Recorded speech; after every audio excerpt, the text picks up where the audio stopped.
Ms. Magill, just weeks before the October 7 terror attacks against Israel, Penn hosted a Palestine Rights Literature Festival.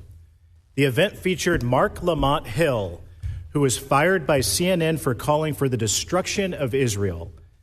It also hosted and included a member of the Palestinian Youth Movement, which has collaborated with anti-Israel terrorists, and maybe most notably, Roger Waters, the really wacky former Pink Floyd vocalist.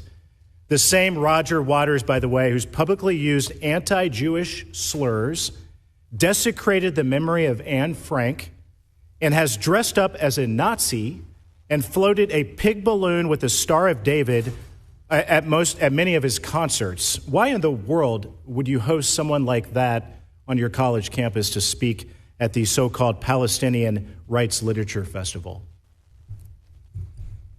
I appreciate the opportunity to discuss this.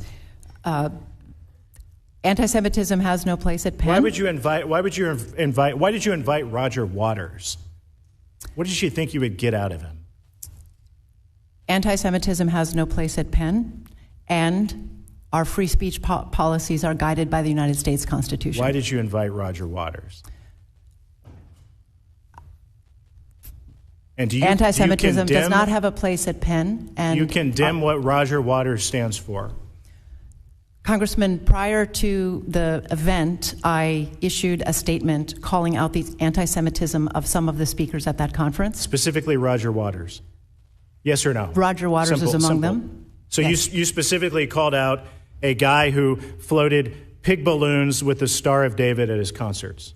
I called out I haven't seen the condemnation. I'm going to go look for it after this hearing. And I hope I can find that well-recorded condemnation from you. I did call out the anti-Semitism of some of the speakers at a conference that had more than 100 people. In the aftermath of the Palestinian Rights Festival, you and your board chairman wrote a memo outlining Penn's free speech policies. You said, quote, Penn does not regulate the content of speech or symbolic behavior. You wrote, including speech, quote, incompatible with the school's values. You went on to say that Penn does not have a policy against hate speech because, quote, defining and policing robust debate, even with respect to the most disturbing issues, is unwise. That's what you wrote. But in 2013, Penn canceled now Prime Minister Modi's scheduled keynote address at a Wharton-hosted economic forum in the face of opposition from Indian American professors. And for the past year, your administration has sought to punish Amy Wax, a tenured law professor, for her stance on DEI and identity issues. And then you canceled an event with former ICE Director Tom Holman due to disruptive student protest simply because he worked for former President Donald Trump. Ms. Magill, the fact is that Penn regulates speech that it doesn't like. Everyone gets this. No one more than the faculty and students who know exactly where the lines are that they're okay to cross. Why did Penn let Professor Ahmad Amala off the hook, who led hundreds of students in chanting, "There's only one solution, Intifada revolution"? Why does that professor still have a job at your university?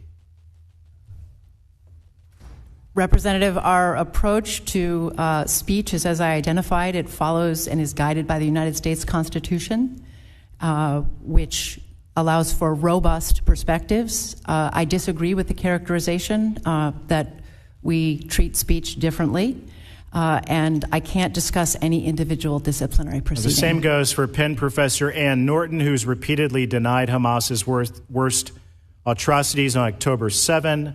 Or how about Huda Fakhreddin, who romanticized the murder of over 1,000 Israeli Jews as, quote, Palestine inventing a new way of life, and clapped as a speaker said Jews should go back to Berlin and Moscow? Why does that professor still have a job at your university? I'm very troubled by what you're describing, Congressman, that kind of... You're speaking out of both sides of your mouth. You're defending it. You allow these professors to teach at your college. You create a safe haven for this type of anti-Semitic behavior. You said something earlier about anti-Semitism being symbolic of the larger society, your university is a hotbed of it. And one of the reasons that we're seeing a rise of anti-Semitism and an unsafe environment for Jewish college students all over this country, you're largely responsible for it.